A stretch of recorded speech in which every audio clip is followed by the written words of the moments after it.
이 말씀은 어제 아침에 우리가 함께 묵상한 큐티 말씀 본문이기도 합니다. 성찬의 유익, 이러한 제목으로 말씀을 함께 나누려고 합니다. 우리 에베소서를 보면 하나님께서 우리를 어떻게 구원하셨는가 하는 그 구원에 대해서 자상하게 설명을 해주고 계십니다. 성부 하나님이 우리를 구원하시기로 작정하시고 예정하시고, 성자 예수님은 몸으로 오셔서 그 구원을 이루기 위하여 십자가에서 죽어 피 흘려 죄값을 치루어 주시고, 성령님은 그 구원이 우리들에게 적용되고 믿어질 수 있도록 역사하시고 우리의 구원을 확증하고 보증해 주시는 역할을 하십니다. 우리는 이 은혜 때문에 예수를 믿고 하나님의 자녀로 삶을 살아가는 것입니다. 그래서 그 은혜를 감사하여 매번 우리는 예배하고, 우리가 하나님의 자녀된 것을 확인하고 감사하고 격려하고 하나님 앞에서 즐거워하는 예배를 드리는 것입니다. 할렐루야. 날씨가 어두우면 제가 여러분의 얼굴이 잘 안 보여요.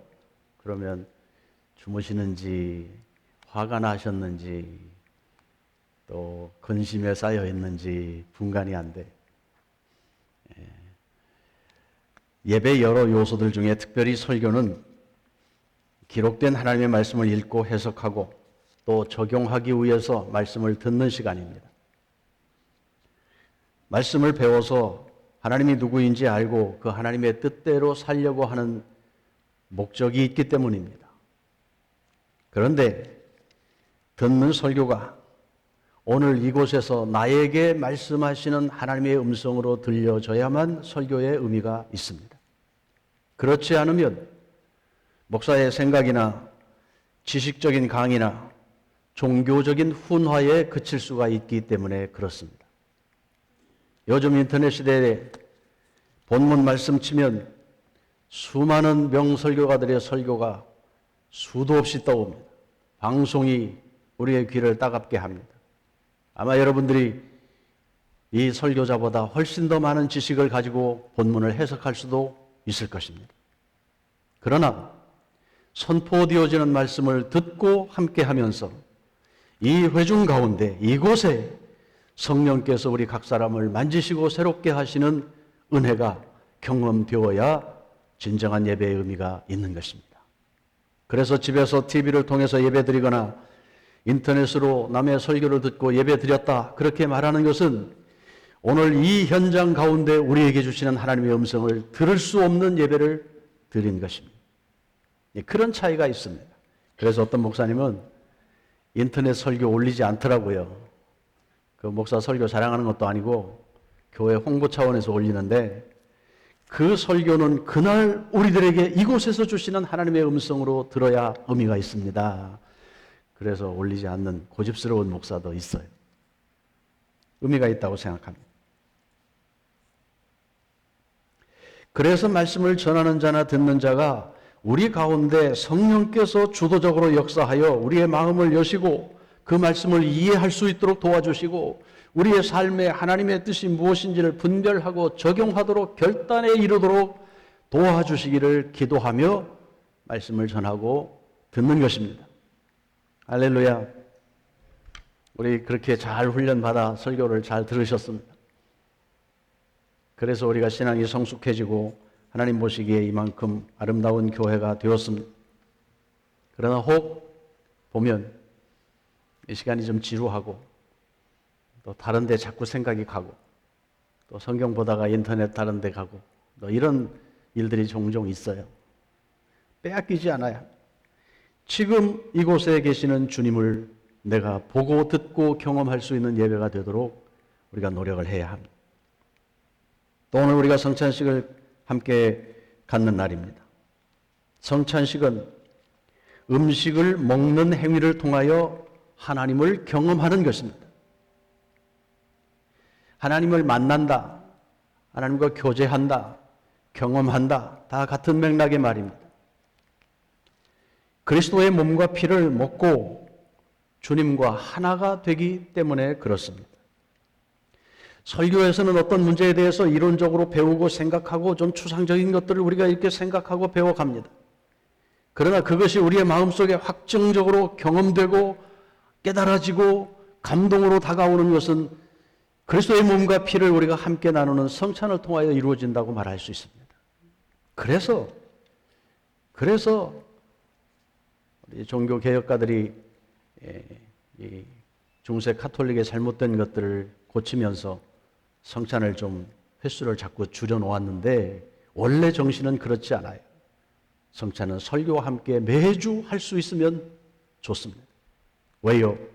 그리스도의 몸과 피를 먹는다고 하는 그 행위가 단순히 떡을 먹고 포도주를 마시는 거기에 그치지 않고 나를 위하여 죽으신 그리스도를 깊이 묵상하고 내가 그 주님과 하나가 된다고 하는 사실을 경험적으로 몸으로 행하는 거룩한 예식이기 때문에 그렇습니다.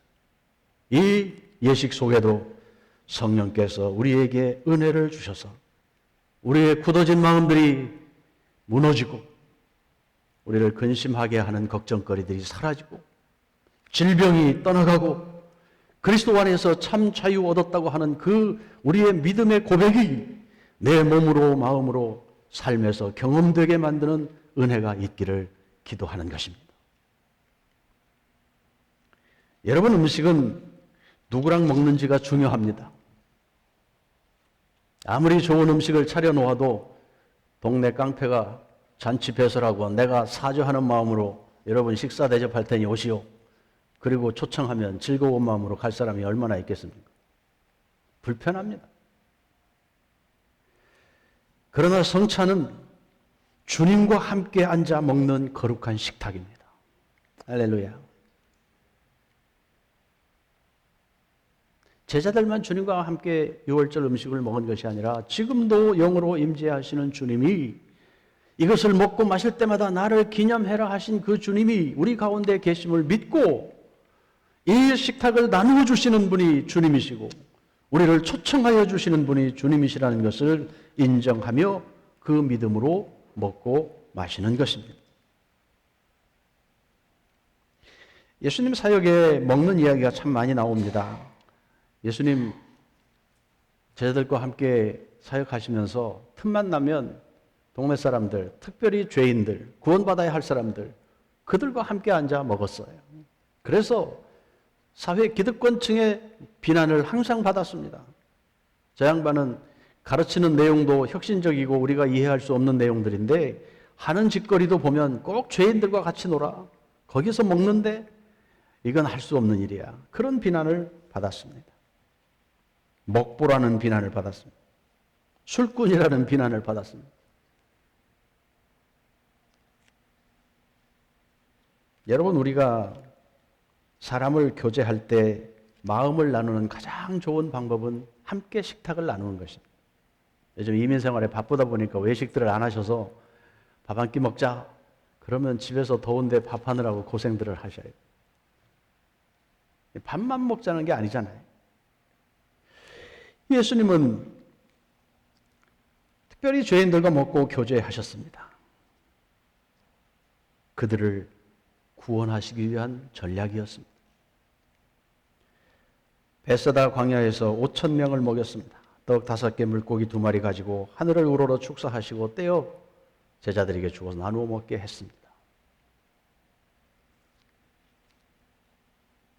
원하신 이후에 제자들이 실망하고 밤새 고기 잡았지만 빈손으로 돌아왔습니다. 예수님은 해변에 음식을 배설하시고 얘들아 고기가 좀 있냐? 이리 와 밥 먹자.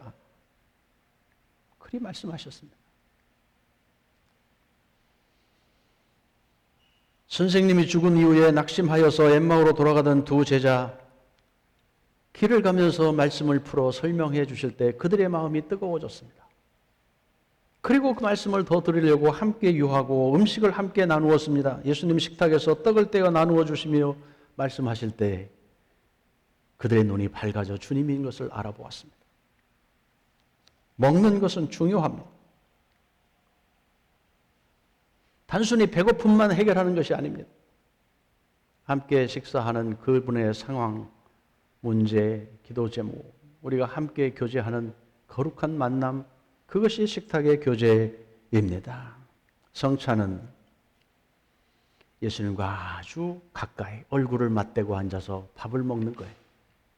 이 의식이 있어요. 그저 멀리 군중 속의 하나처럼 예수님이 일하시는 거 멀리서 보던 그러한 자세로 예수님을 따르는 것이 아니라 지금 한 상에 둘러앉아 예수님과 말씀을 나누며 이 천국잔치에 함께하고 있다. 이 기쁨이 성찬을 먹을 때마다 경험되어야 하는 것입니다. 오늘 본문을 보면 예수님이 유월절 음식을 제자들과 함께 먹기를 참 고대하셨어요. 왜일까요? 제자들이 유월절의 이 의미를 잘 알고 있기 때문에 그렇습니다.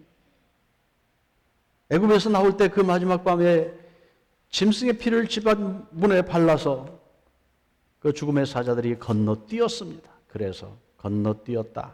패스오버, 유월, 과월 그런 단어를 쓰는 것입니다. 이것을 기념하기 위해서 정월 14일 날 목요일 밤에 희생 짐승을 잡아 구워 쓴 나물과 함께 누룩이 들어가지 않은 빵과 함께 서서 허리띠를 띠고 지팡이를 들고 급히 그날을 기념하며 먹었습니다. 성경을 보면 그들이 마지막 밤에 나올 때 바로가 얼마나 급했던지 빨리 가라. 원하는 대로 해줄 테니까 빨리 가라.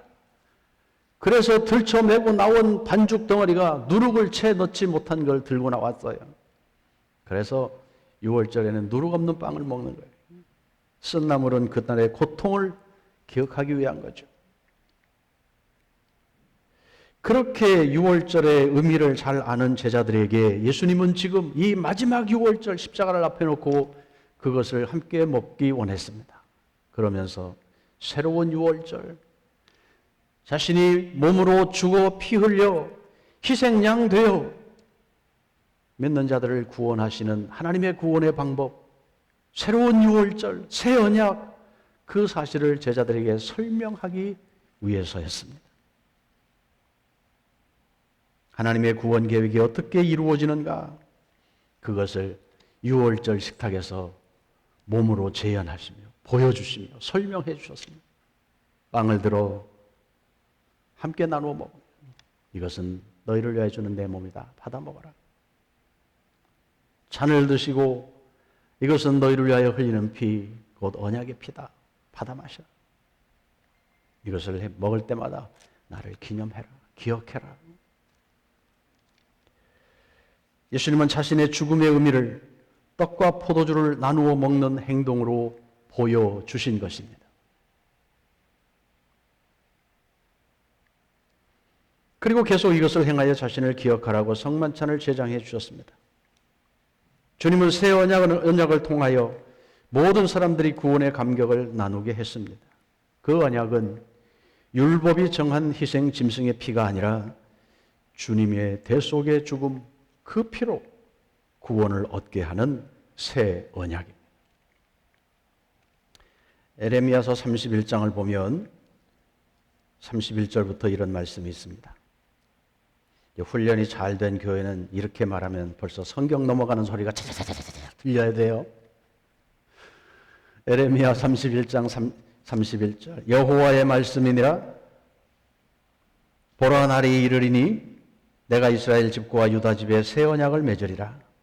이 언약은 내가 그들의 조상들의 손을 잡고 애굽 땅에서 인도하여 내던 날에 맺은 것과 같지 아니할 것은 내가 그들의 남편이 되었어도 그들이 내 언약을 깨뜨렸음이라.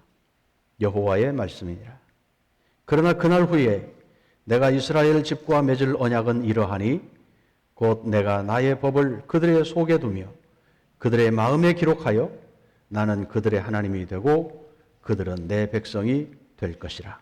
여호와의 말씀이니라. 시내산에서 모세를 통하여 계약을 맺으며 피를 받아 제단에 뿌리고 백성들에게 뿌리며 이제는 율법을 잘 지키고 말씀을 듣고 행해라. 나는 내 하나님 되마. 너는 내 백성이다. 이 계약을 맺었지만 그들이 듣지 않았다. 그래서 이제 새 언약을 맺게 되는데 그것을 그들 속에 두며 그들 마음에 기록하여 그렇게 표현했습니다.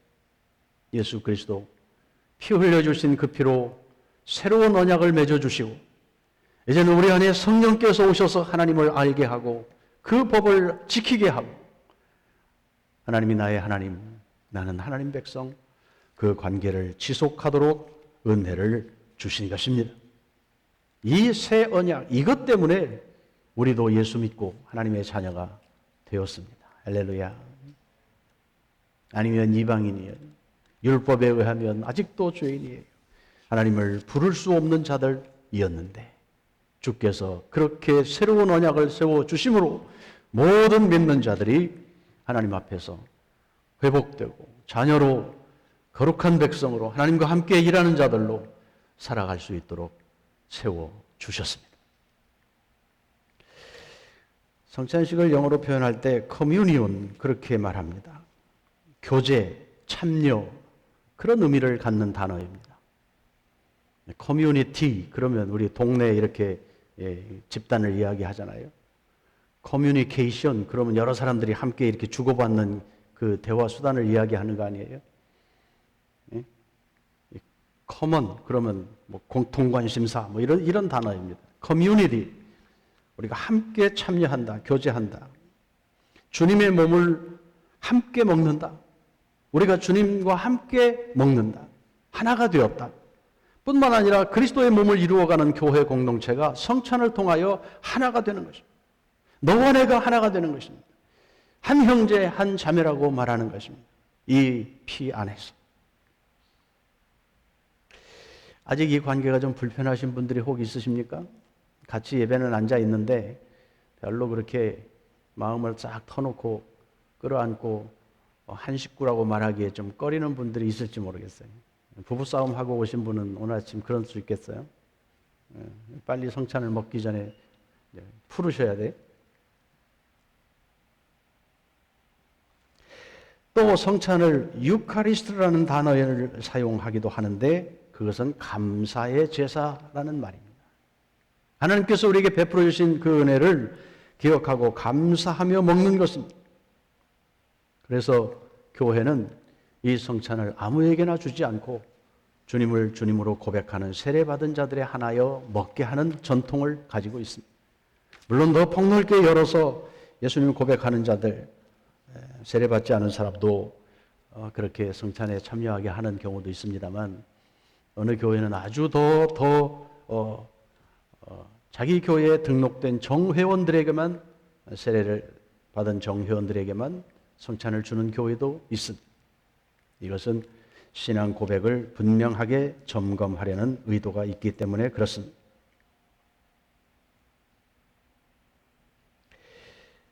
형제 자매가 된다. 교회의 한 식구가 된다. 누구든 함께 예배를 드릴 수 있습니다. 방문객도 초신자도. 그러나 성찬을 함께 나눈다는 의미는 그리스도의 몸을 우리가 함께 먹고 한 식구 되어 한 책임을 나누고 한 목적을 가지고 하나님 나라를 이루어가는 거룩한 공동체로 살겠다는 신앙의 고백입니다. 그래서 우리가 세례받은 식구들도 등록하십시오.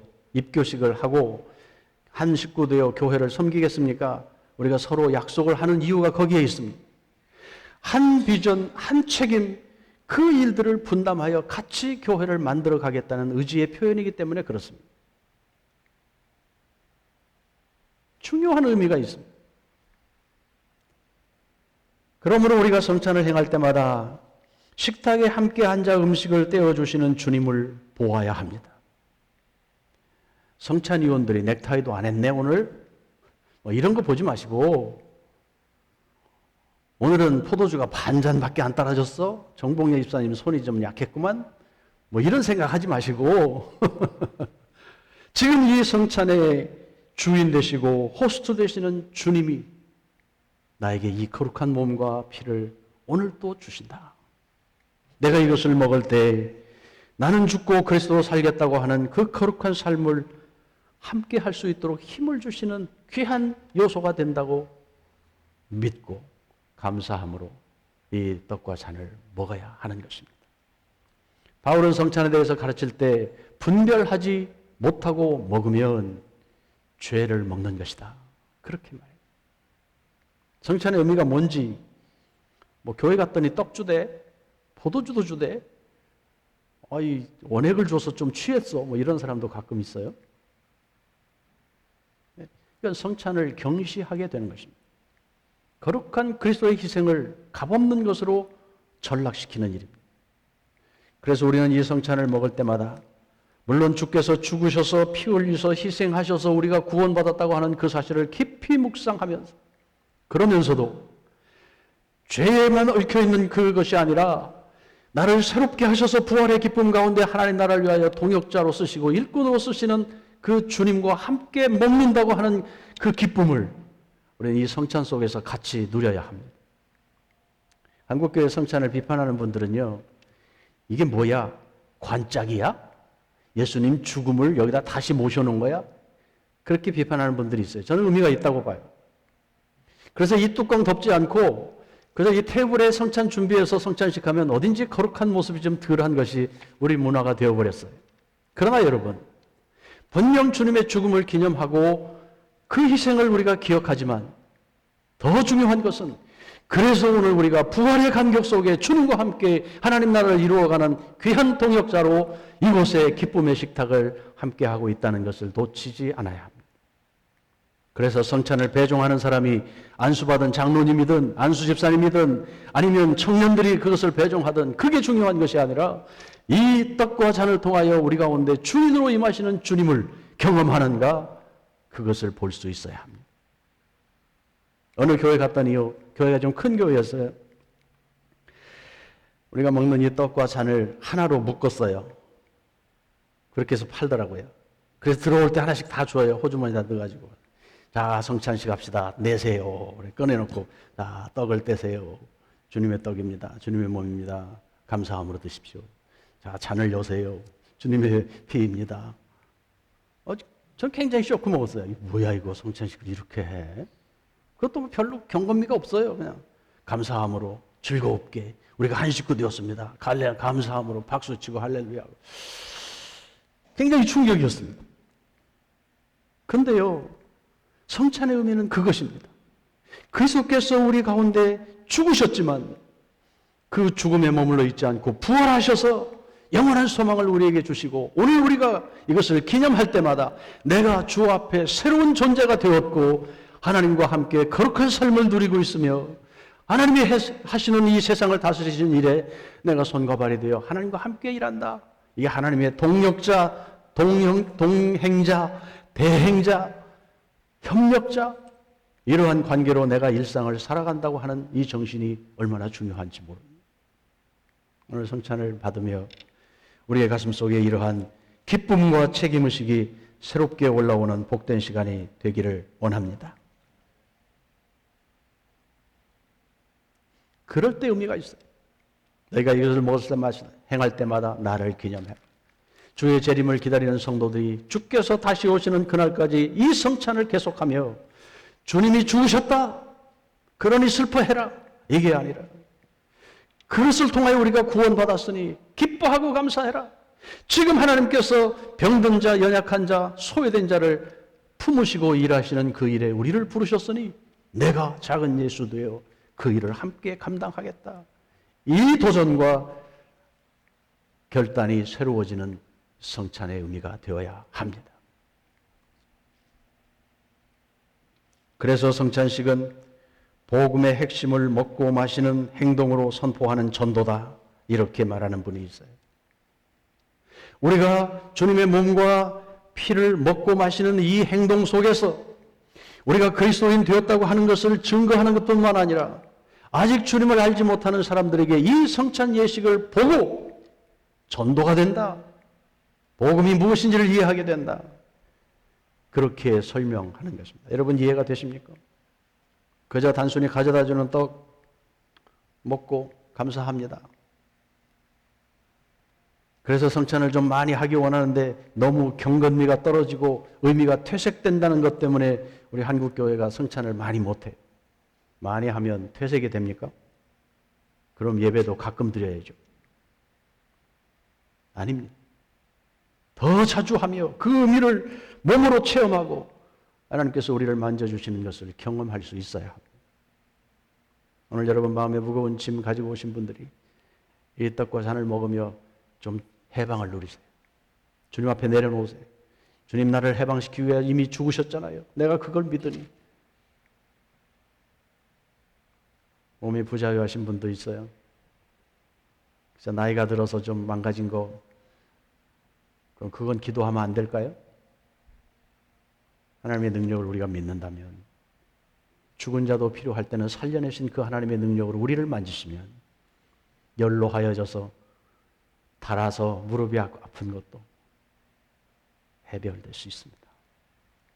우리는 이걸 믿습니다. 이 하나님을 믿습니다. 믿으십니까? 우리의 믿음의 분량이 좀 그렇게 좀 넓어지면 좋겠어요.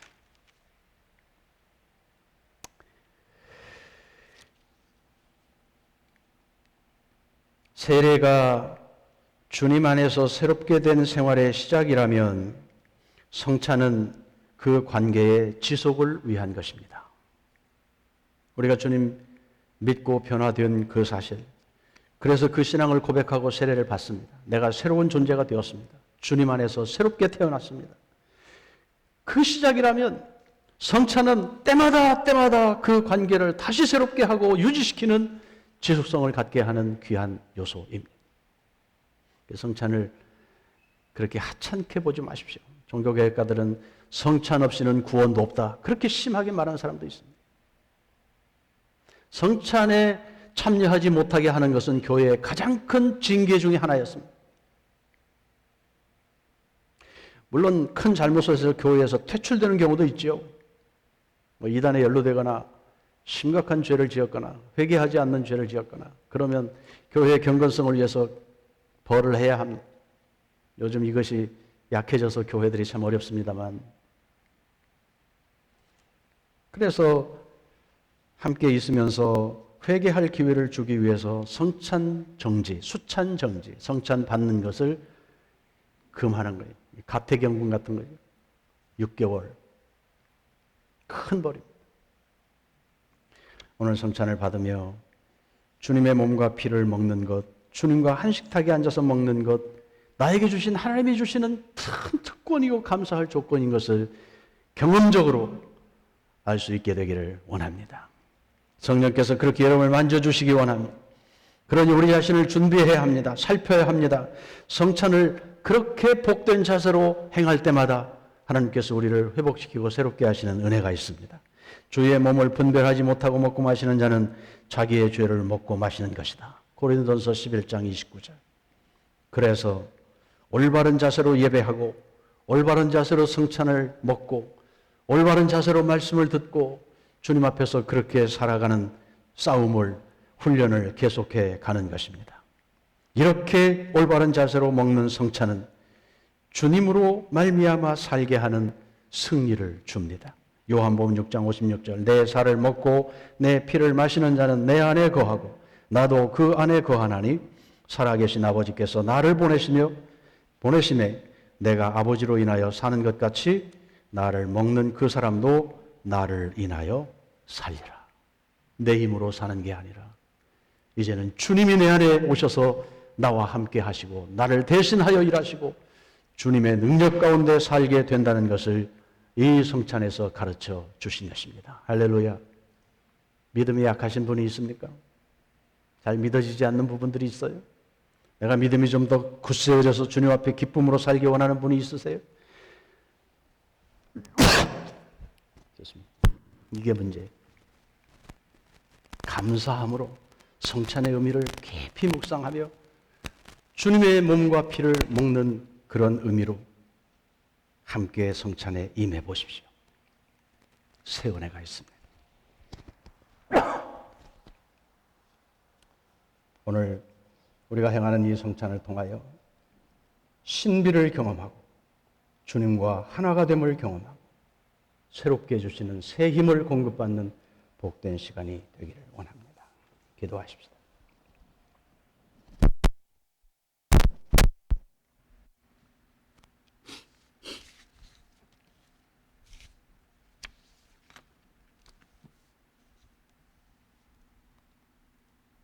너희가 이 떡을 먹으며 이 잔을 마실 때마다 주의 죽으심을 누구든지 주의 떡이나 잔을 합당하지 않게 먹고 마시는 자는 주의 몸과 피에 대하여 죄를 짓는 것이니라. 사람이 자기를 살피고 그 후에야 이 떡을 먹고 이 잔을 마실지니 주의 몸을 분별하지 못하고 먹고 마시는 자는 자기의 죄를 먹고 마시는 것이니라. 이 말씀을 기억하며 성찬을 받기 위하여 우리 자신을 잠시 돌아보며 회개 기도합니다. 묵상 기도합니다.